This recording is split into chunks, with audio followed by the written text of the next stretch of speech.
నా మాటినండిరా, రోజు మొత్తం ఉపవాసం ఉండడం మీ వల్ల కాదు. Chunnu is so strong mummy. Already నా ఉపవాసం స్టార్ట్ అయ్యి 1 hour అవుతుంది మమ్మీ. Your late. మమ్మీ నేను ఉపవాసంలో ఉన్నా. కరకర ఏంటది? ఈ రోజు తిండమేంద్రా, ఉపవాసం రా నేను.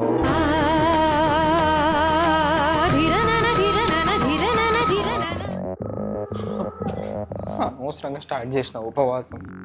ఉపవాసంలో ఫ్రూట్స్ తినొచ్చు. ఒక దేవత వెలసింది నా కోసమే. ఇంకో 2 బనానా తీసుకో. ఉపవాసంలో డ్రై ఫ్రూట్స్ తినొచ్చు. నాకు తెలుసు. ఉపవాసం అయిపోయింది, ఇంక అన్నం తినొచ్చు. స్టమక్ లో స్పేస్ లేదు mummy. Will try after some time. కాసేపు ఆయి తింటా మమ్మీ.